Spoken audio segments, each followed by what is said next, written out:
প্রতিবেশী ভারত দীর্ঘদিন ধরে একতরফাভাবে বাংলাদেশের কৌশলগত ও অর্থনৈতিক স্বার্থকে উপেক্ষা করে নানা চুক্তি ও প্রকল্প চাপিয়ে দিয়ে নিজেদের স্বার্থ হাসিল করেছে। শেখ হাসিনার তথাকথিত উন্নয়ন প্রকল্পের আড়ালে ভারত বরাবরই তার প্রভাব বিস্তার করেছে। এবার সেই ধারা ভেঙে দিয়েছে বাংলাদেশের নতুন নেতৃত্ব।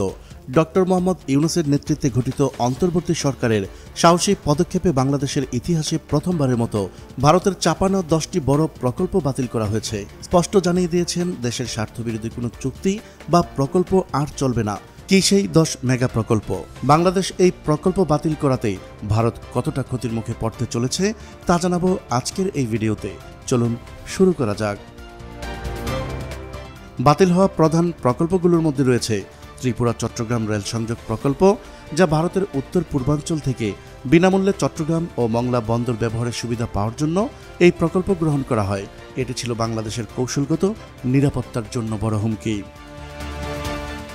অভয়পুর আখাউড়া রেল সম্প্রসারণ, ভারতের সামরিক ও বাণিজ্যিক মালামাল পরিবহনের সুবিধার্থে গৃহীত এই প্রকল্পকেও বাতিল করা হয়। আশুগঞ্জ আগরতলা করিডোর, ফেনী নদী পানি ব্যবস্থাপনা প্রকল্প। যদিও ফেনী নদীর উৎস ভারতের মধ্যে নয়, তবুও দীর্ঘদিন ধরে ভারত একতরফাভাবে এই পানি ব্যবহার করছিল। বাংলাদেশ সরকার এবার এই চুক্তি পুনর্বিবেচনা ঘোষণা দেয় এবং প্রকল্প বাতিল করে। কুশিয়ারা নদীর পানি বন্টন প্রকল্প, ফারাক্কা বাঁধ সংস্কার প্রকল্পে বাংলাদেশের আর্থিক সহযোগিতা। এই প্রকল্পের আওতায় বাংলাদেশকে নিজ অর্থে ভারতের অভ্যন্তরের ফারাক্কা বাঁধ সংস্কারে সহায়তা করতে বলা হয়েছিল। যদিও এই বাঁধের কারণে বাংলাদেশের উত্তরাঞ্চল শুকিয়ে যায়, তাই অন্তর্বর্তী সরকার এই প্রস্তাবও প্রত্যাখ্যান করে। সিলেট শিবচর সংযোগ প্রকল্প, পেট্রোলিয়াম পাইপলাইন সম্প্রসারণ। ত্রিপুরা থেকে বাংলাদেশে জ্বালানি সরবরাহের আড়ালে ভারত বাংলাদেশের জ্বালানি বাজার দখলের পরিকল্পনা করেছিল, সেটিও বন্ধ করে দেওয়া হয়। সর্বশেষ চট্টগ্রাম ও মংলা বন্দর ব্যবহারের চুক্তি ধারা।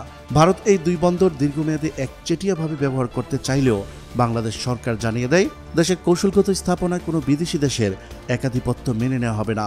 নতুন ধারা সংশোধনের মাধ্যমে এসব অনুমোদন বাতিল করা হয়।